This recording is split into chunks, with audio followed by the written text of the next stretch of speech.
Hi, everyone. Welcome back. And for those of you who've been here since the morning, thanks for sticking with us. And for those of you who just joined, we've got a great panel in store for you if you were at all concerned about ransomware attacks, which I don't know any IR, any compliance or legal professional who isn't, or any corporate exec.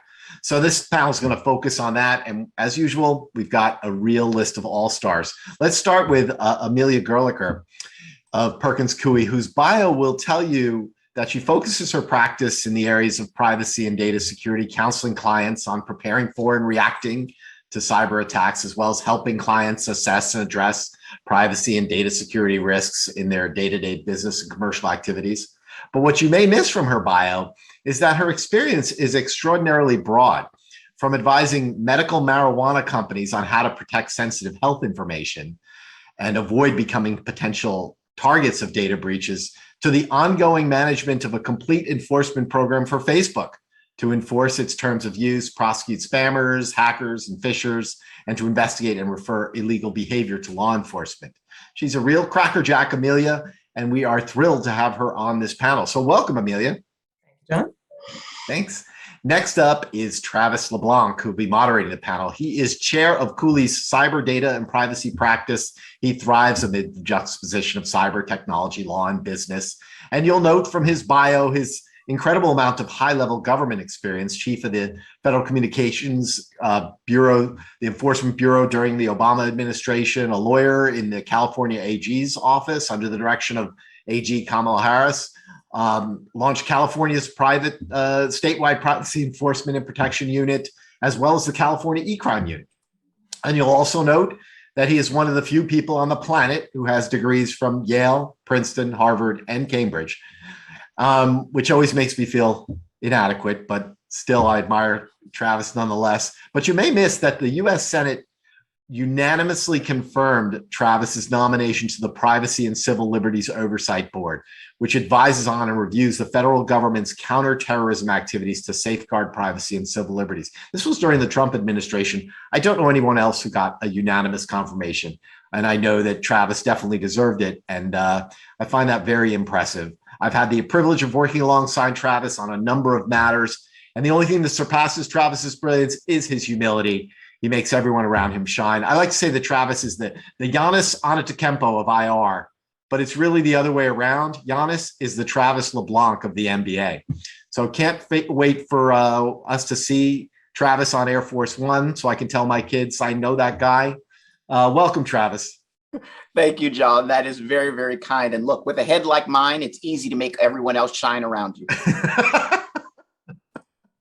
Okay. Well, next up is Scott Lindlaw. And, you know, it's now become standard practice for IR teams to have a PR expert in the mix. And that's where Scott of Sard Verbinnen comes in. What makes him stand apart from the rest? What's his differentiator? He's got one. He's not just an ordinary communications specialist. He's also was once a seasoned cyber attorney at Oric. And before that, a veteran Associated Press reporter and White House correspondent with a master's in journalism, and he's even been nominated for a Pulitzer. So Scott is sort of like Michael Lewis meets Jen Psaki, except with a law degree. And I work on a lot of matters, especially ransomware ones, where the victim would really prefer to keep the situation quiet, especially when a victim is tendering the payment. I can't wait to hear Scott's counsel on that sort of precarious situation. So welcome, Scott. Thank you.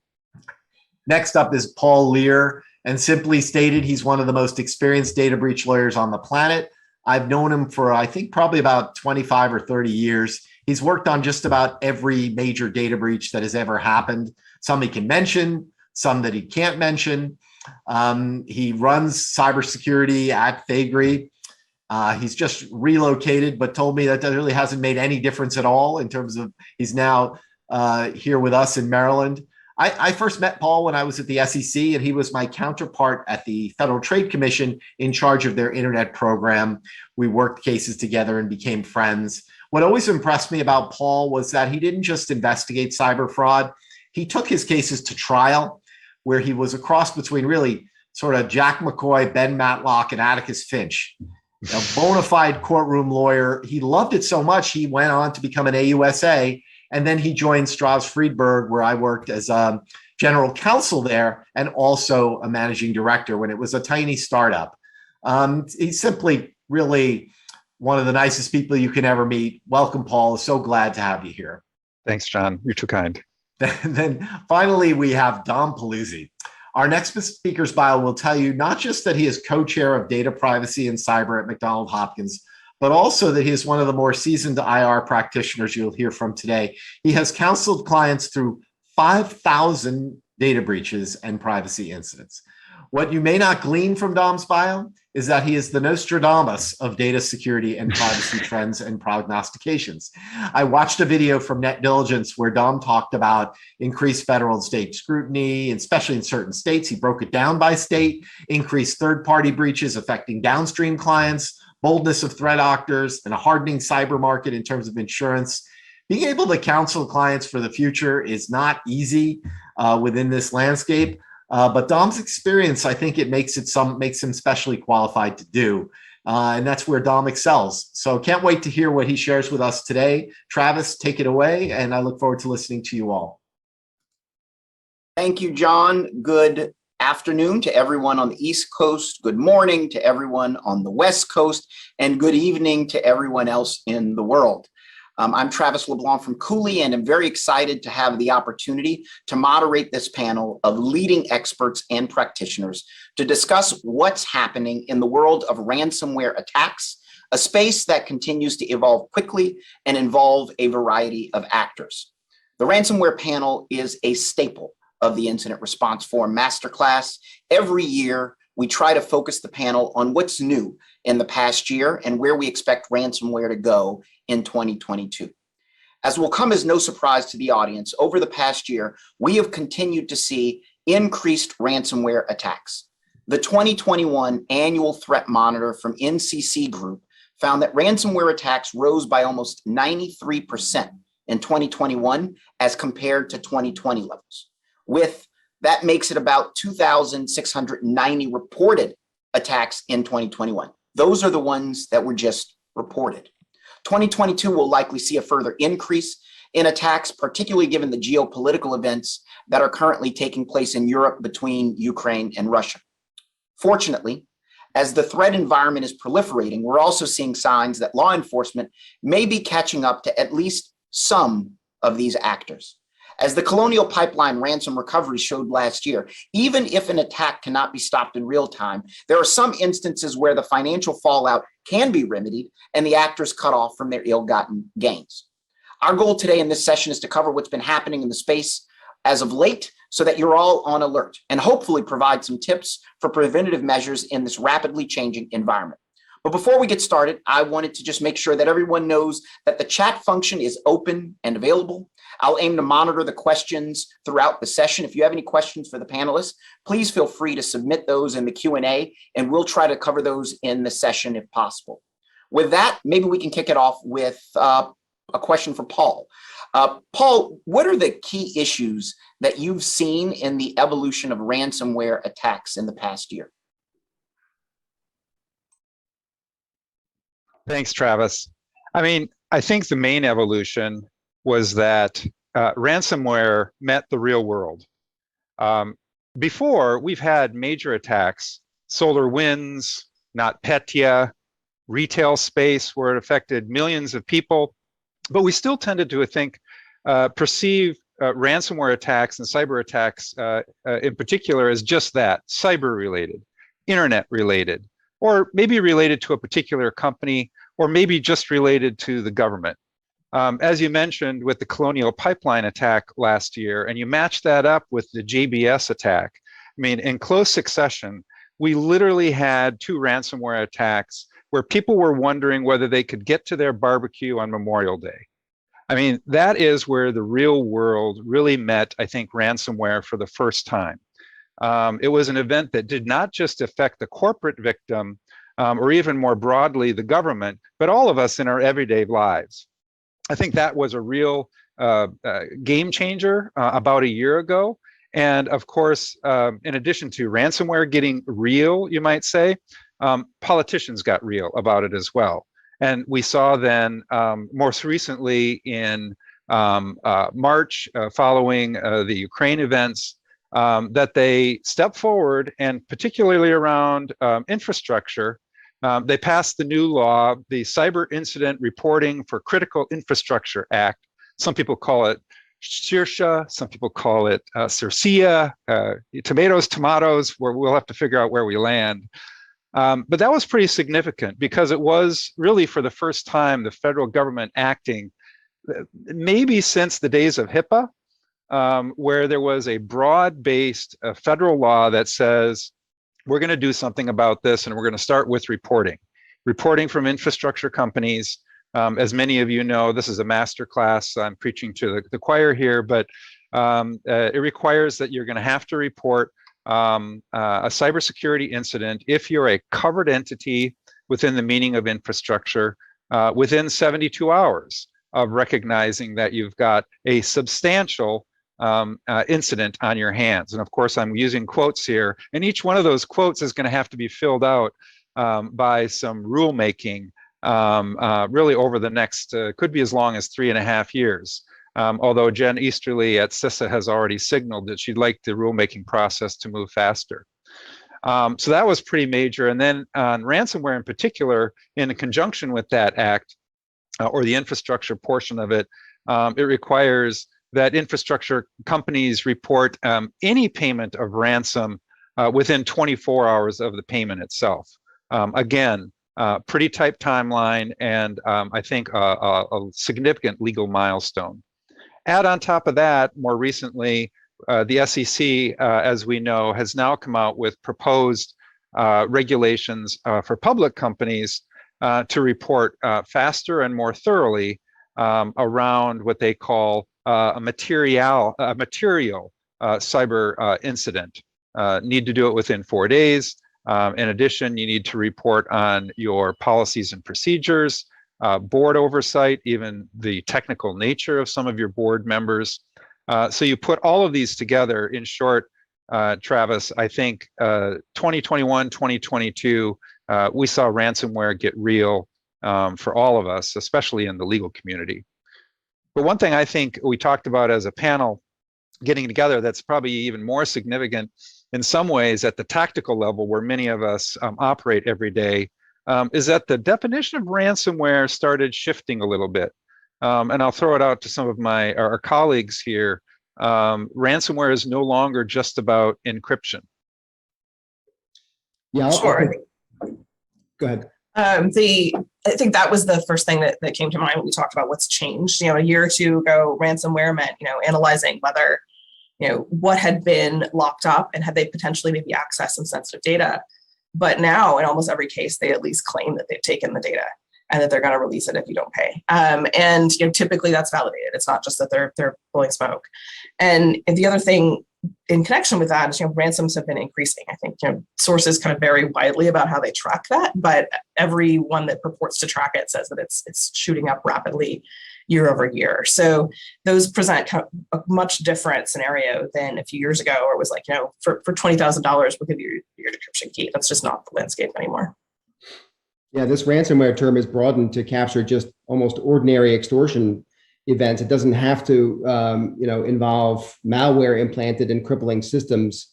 And we've seen a growing number of groups not implant that malware. A couple of developments from the communication side I'll throw out there. Number one, bad guys going after employees, customers, individual customers at these attacked companies.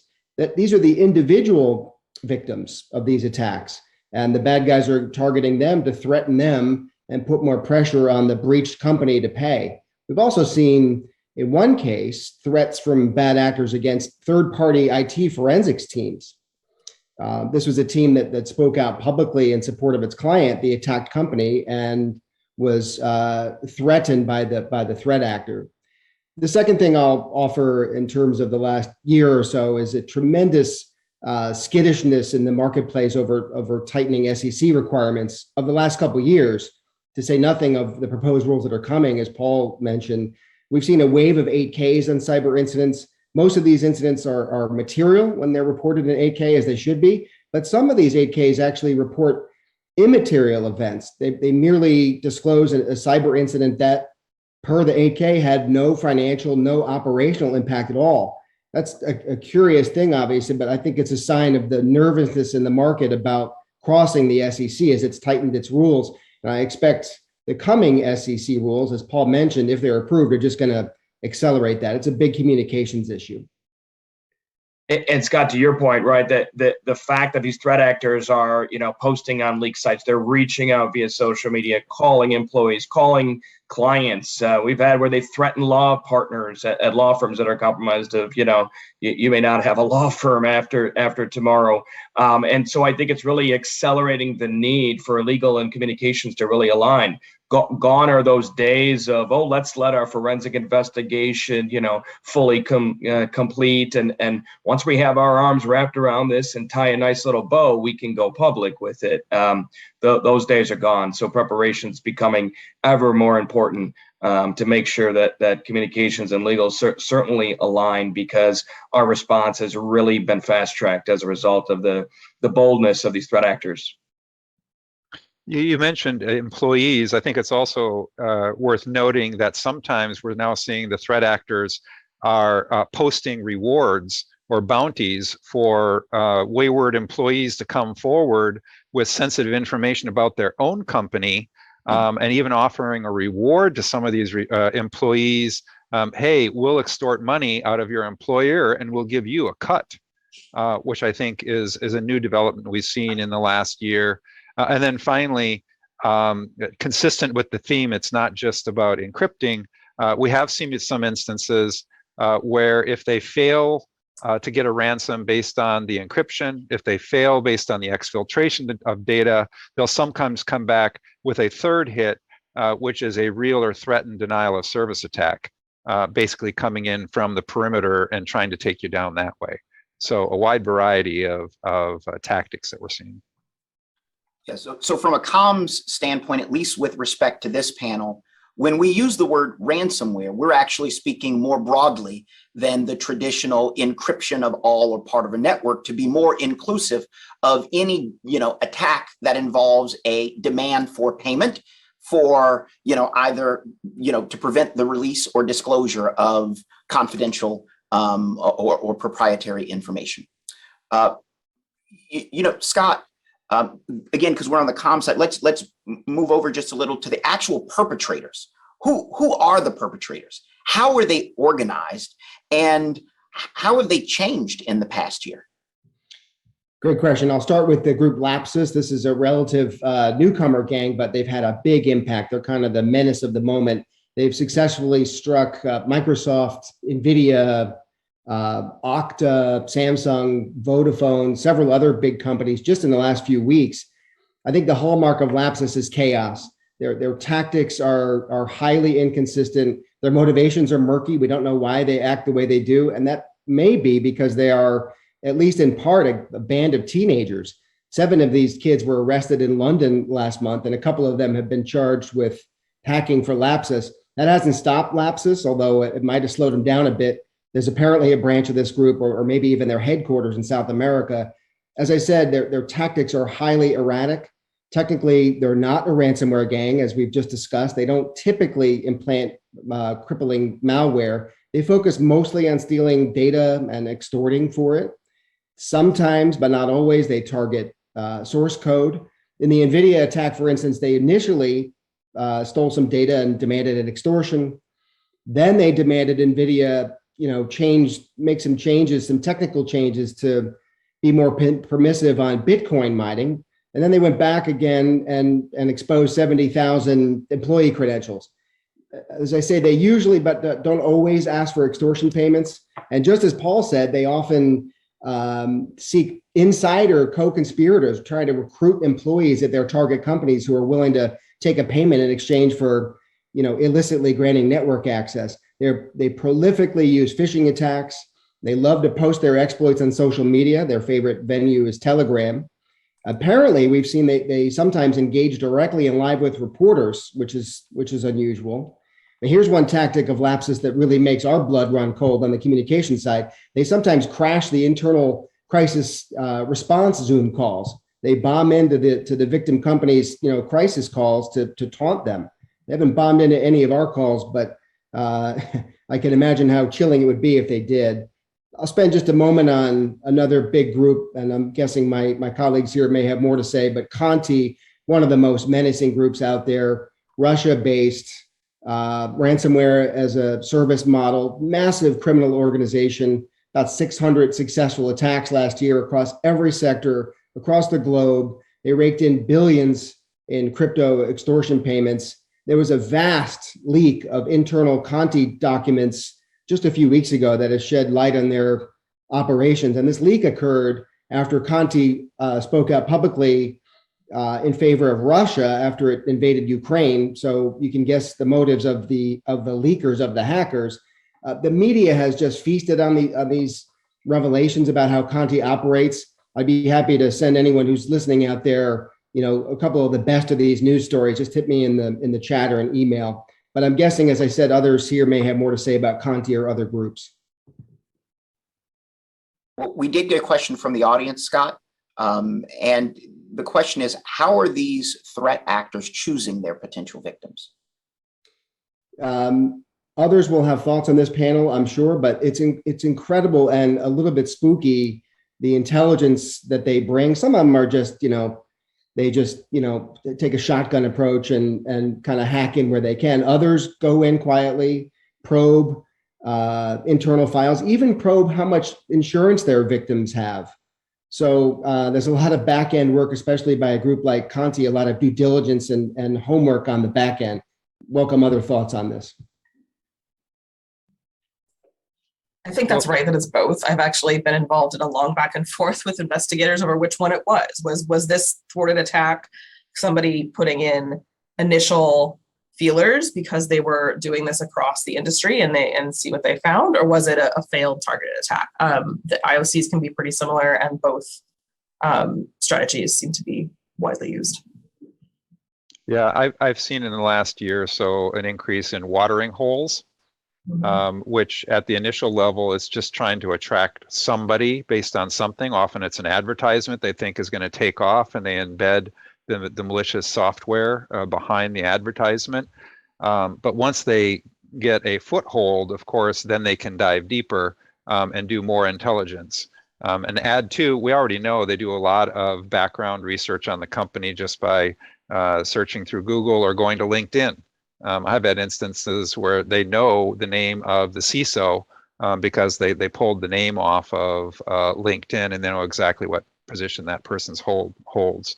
But I agree with Amelia. We're still seeing both very targeted, but also drive-bys, watering holes, and opportunistic crimes.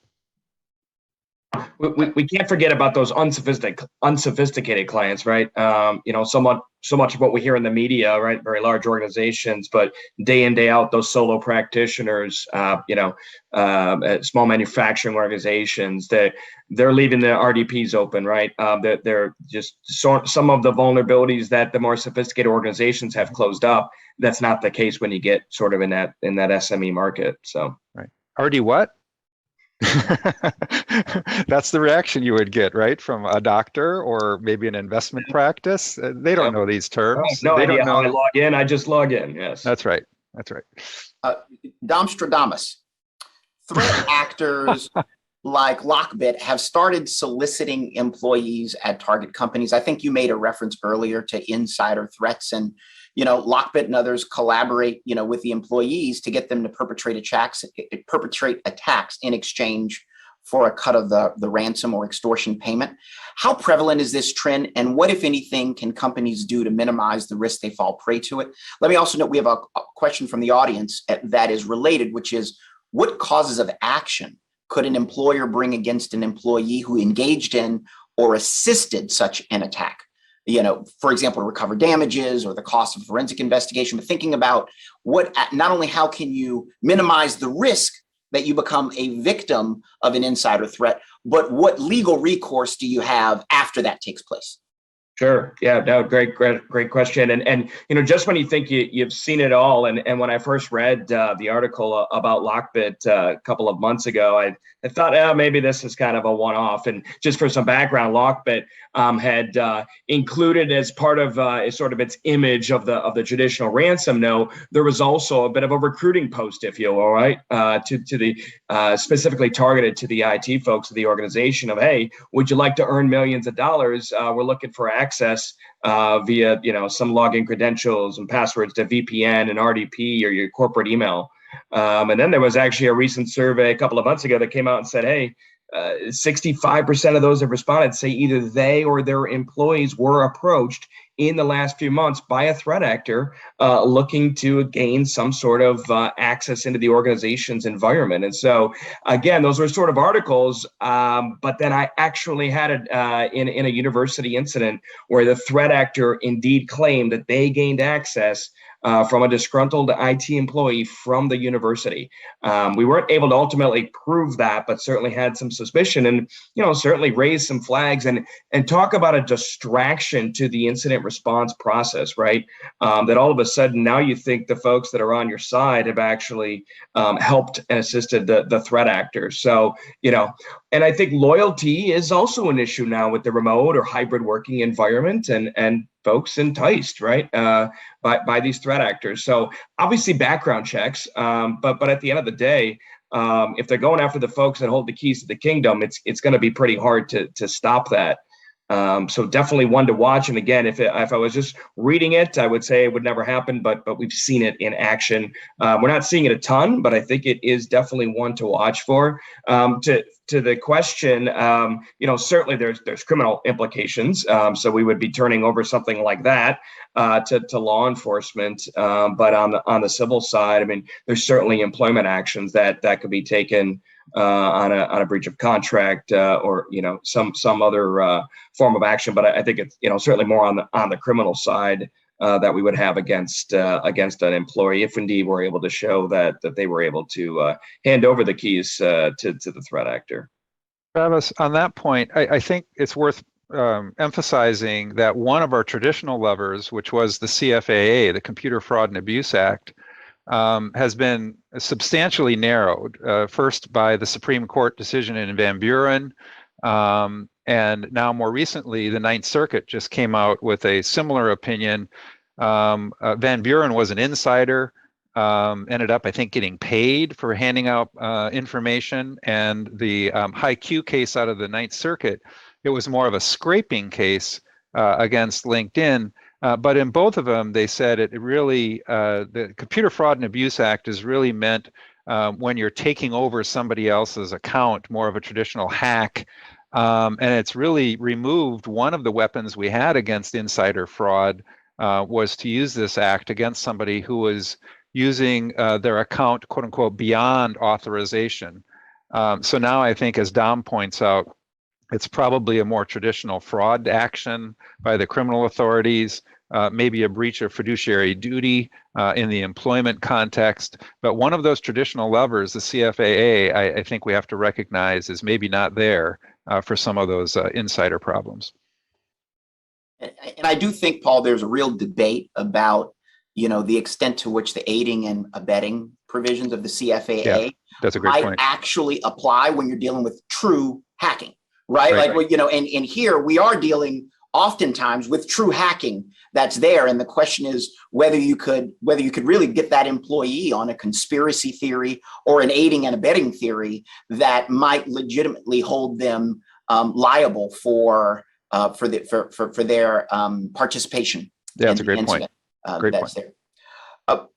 We referenced earlier the Russia-Ukraine war, and initially there was a concern that the Russian invasion of Ukraine would be accompanied by waves of hacking and ransomware attacks. But as of now, the reporting's mixed about whether that's happened.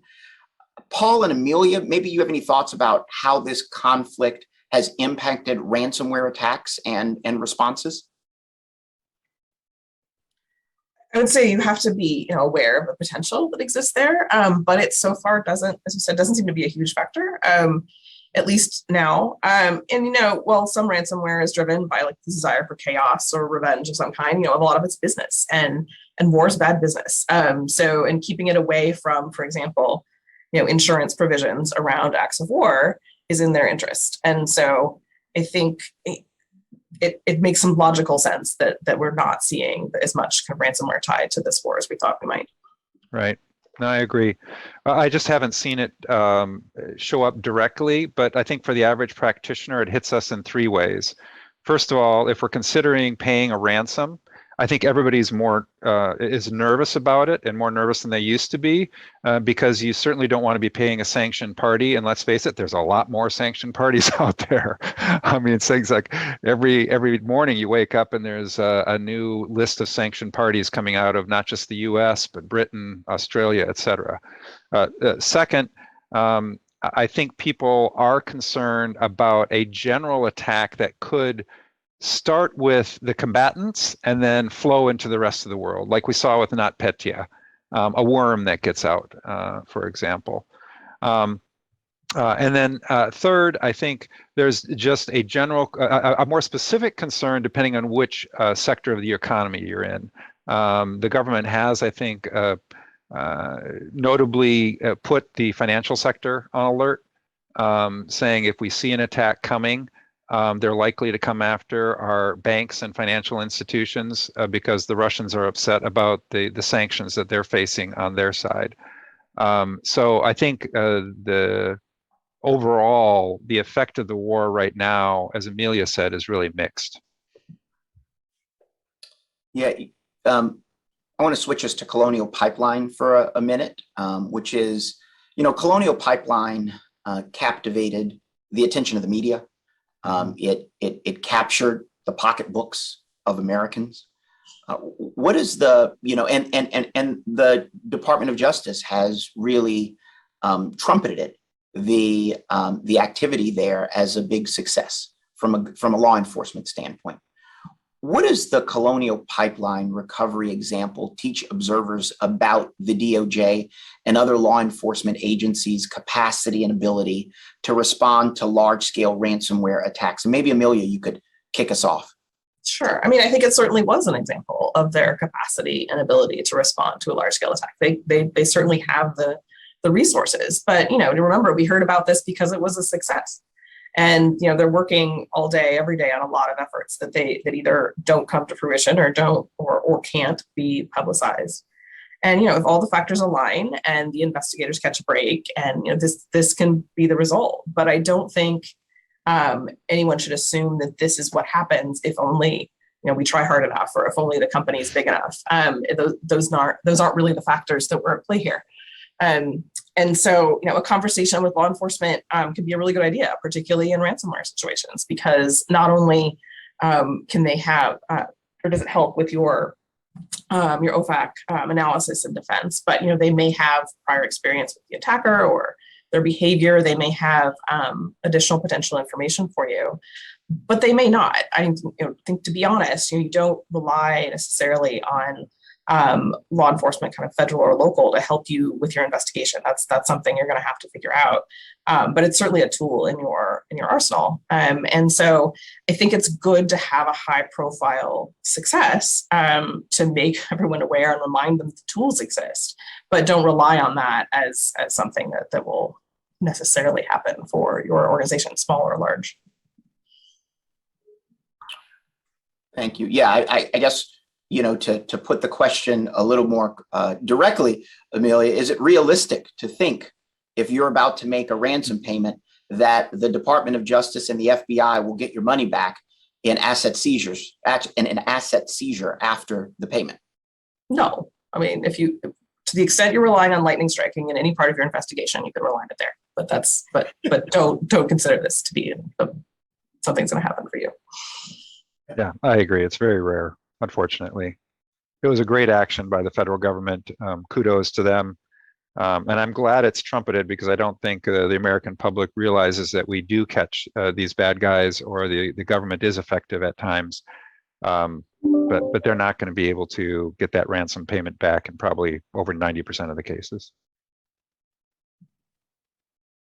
Scott, what are the communications issues around ransomware attacks that our audience should be aware of, especially maybe when thinking about some of the recently proposed or enacted federal disclosure requirements?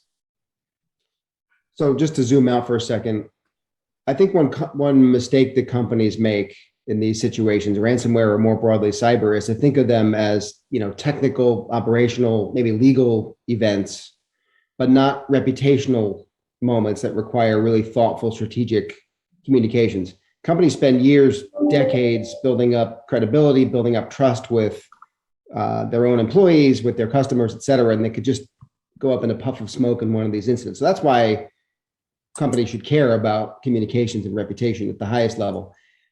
Also, I think it's important to appreciate that companies are in this ever-tightening squeeze when it comes to these disclosure requirements that Paul talked about, that others have talked about here, and communicating about these incidents. They're very closely related. The disclosure requirements are obviously an act of communication.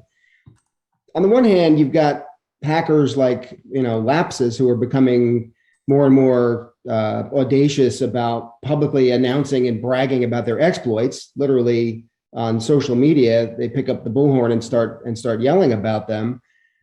On the other hand, you have regulators requiring more and more disclosures, which force these events just by definition out into the open. So these are legal developments, legislation, rulemaking, et cetera, but it's a sea change for communications.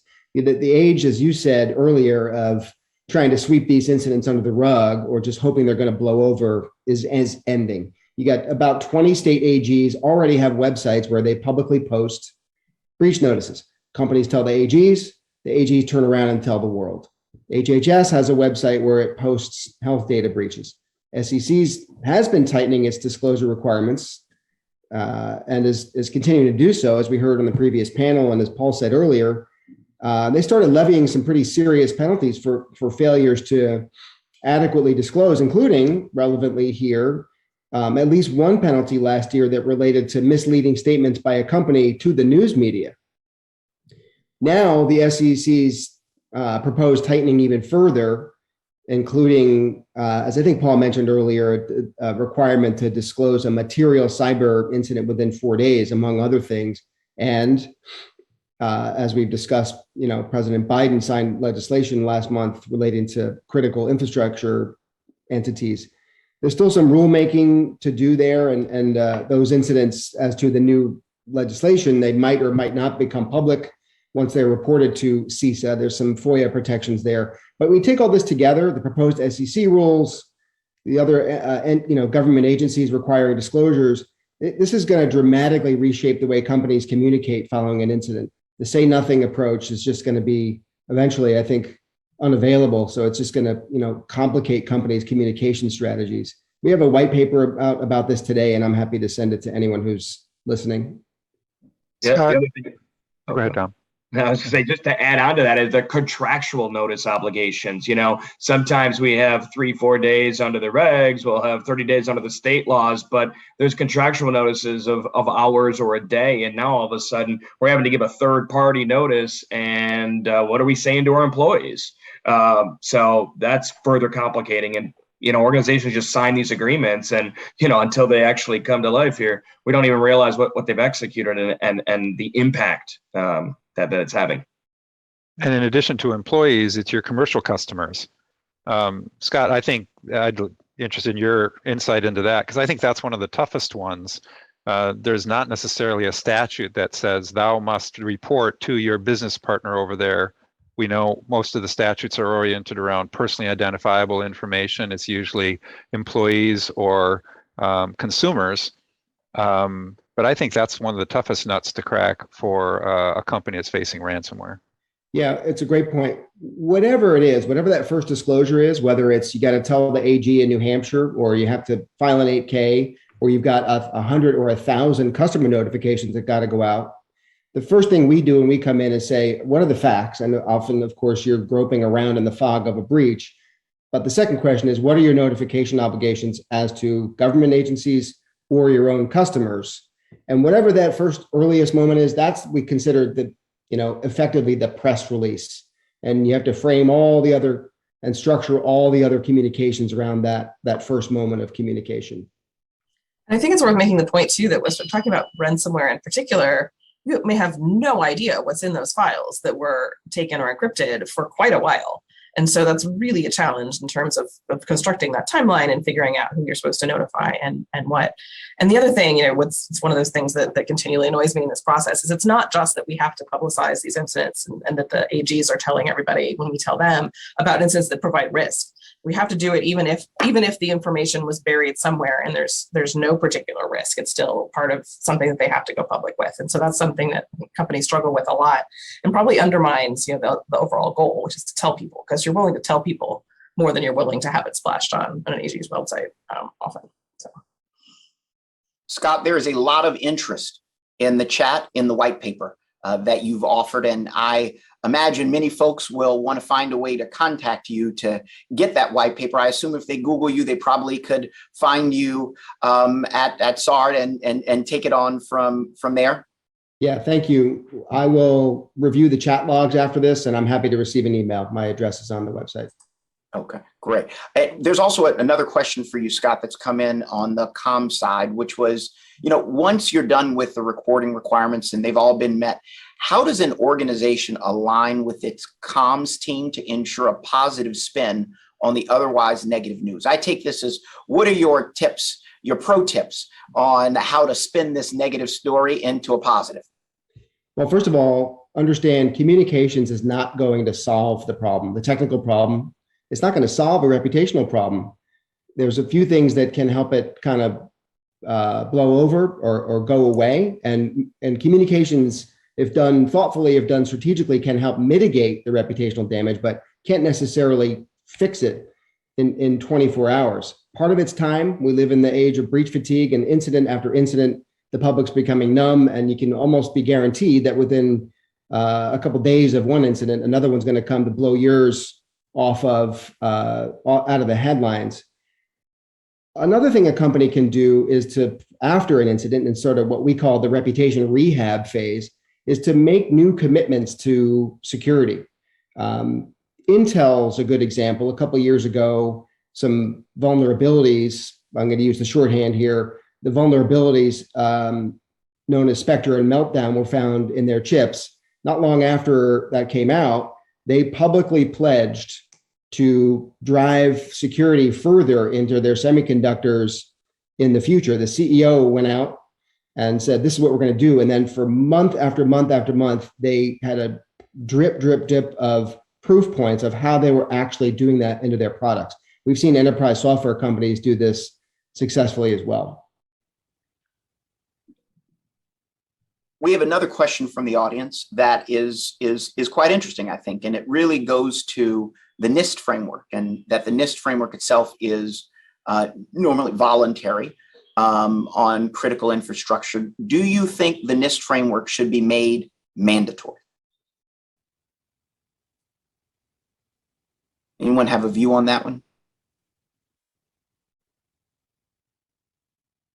I'll take that to start. I think it's hard to mandate that, again, kind of going back to that SME market. But on the flip side, we're seeing with Health and Human Services Office of Civil Rights in their recent data requests, if you can show some adherence to NIST, it's actually helping from settling the data requests for giving of an enforcement action, reducing a chance of fines and penalties. So while I would encourage the compliance with it, and I think it can help you in a lot of situations, especially with regulators, mandating it, I think is with all of the other obligations out there, I think it may be going a little too far for some markets. Yeah, and Trav, go ahead, Amelia. No, I was just gonna say, yeah, it's not the only one out there too. So you run into both the problem of there's just such a gap between where a lot of people are and getting to NIST, and just trying to figure out what do you do if you've got a sophisticated program that doesn't quite align. Those are both. So yes, like have something and move toward more sophistication within your chosen framework. But mandating one ends up with a lot of extra costs, I think, that don't help. I think, Travis, what we'll probably see in the midterm And something that's maybe a little more palatable and digestible is a safe harbor provision. We've already seen Ohio and Connecticut, for example, play around with that concept. And I think that probably works a lot better. Point out that OCR and HHS are taking into account your NIST adherence. I think those are steps in the right direction. I think it's a big step to go from a reasonable security standard, which is kind of the global standard right now, to something that's very specific like NIST. I think something like a safe harbor would work better because that way, instead of just hitting them with a hammer, you're dangling the carrot in front of them. And I think it still is a powerful incentive for a person or a company to get their act together because they're going to get some benefit. There are two topics that every single ransomware panel that exists in anywhere have to cover. One is engagement and the other is payment. Let's talk about engagement for a minute. Do you engage in the first place with ransom threat actors? And if you're going to, what are the factors to consider about whether to make that decision to engage? And maybe, Paul, you can kick us off on that. I'm going to be a real lawyer here and say it depends. Because I think when you engage, there's a lot to be gained. You can gain intel about what they actually took. Oftentimes you're asking for a file listing or a directory that can confirm what your forensics folks are telling you on the back end. That's very helpful. You can figure out what your overall risk is because you start horse trading with them and you know it's going to take you, let's say, 3 weeks to get back up and running. And they say, well, we'll give you the key and maybe you can get back up and running in 3 days for $100K. For a lot of businesses, that would be a no-brainer on a pure business risk type of calculation. On the other hand, we have seen some success, and I think this is particularly where we have affiliates coming in on these ransomware as a platform types of programs that are maybe not quite as sophisticated. They've got their hands full because they have so many victims out there. We've had some success in simply not responding and ducking the threat actor. We go about our business, we mind our P's and Q's, we get our backups operating, restored, and we move on. And if you don't engage with the threat actor, sometimes they just go away. And you don't have to deal with that ransomware question. It becomes less of a PR issue. And I think a lot of people would consider that a success. So I would say if you are in good shape to recover and recover quickly, that's worth a conversation because I don't think it's a no-brainer. And I think there are times when simply not engaging is actually the best course of action. I know that when it comes to ransomware payment, if I ask the question, should you pay or not, I'm going to get the "it depends" out of Paul and everyone else on the panel. So let's move past that because this is the masterclass. And I guess the question to ask each of you is, are there costs to paying a ransom beyond the asking price? Let's set aside the actual ransom amount, but are there other costs that a company should be thinking about? If a company is hit with a ransomware attack and chooses to engage, how should they craft their response, both in terms of assessing the damage and determining whether to pay? But in particular, what are those other costs? Amelia, maybe you have can kick us off there. Sure. I mean, the one that comes to mind, of course, is if there's a sanctions issue, you've got a rather significant cost if you decide to pay. And the same questions around engagement play in also, like what are your benefits or your costs in terms of time, in terms of the type of reinstatement you're going to get. There's the kind of community benefit or drawback of encouraging the criminal behavior. And there's what the people who are helping you are saying, like, is this going to work? And is it worth that engagement? And then also, like, what kind of organization are you and what's your regulatory framework? Are you going to have to, are the SEC rules now in effect and you're going to have to tell the public really quite quickly what happened and what you paid or not? Those are factors to take into account in both your payment decision and your PR strategy around it. Yeah. And to further complicate, I can tell you, I mean, from a regulatory perspective, we've seen AGs ask us, why did we pay? I had one the other day, though. Why didn't you pay? You could have, reduced the exposure. So that further adds to the complication of all of this for an organization who's, faced with the issue. And the public will ask those questions. I mean, if you do, just as Amelia said, if you pay, you're going to be asked, why did you, contribute to a cycle of criminality? If you refuse to pay, especially if you had insurance behind you, you're going to be, and your business is on its knees, you're going to be called to the carpet on why wouldn't you? Or they release PI because you didn't pay. That's the other issue. Right. And assessing this cost, I think, is another reason to engage law enforcement, because they sometimes can help you determine what these excess costs might be, as you put it, Travis. Am I dealing with a threat actor that's actually good for it when they say they're going to delete the data? Or is this one of those threat actors that's going to take my data and sling it out there for the rest of the dark web to chew on and use to come back at me again? That's where law enforcement and the intel they can provide is quite helpful.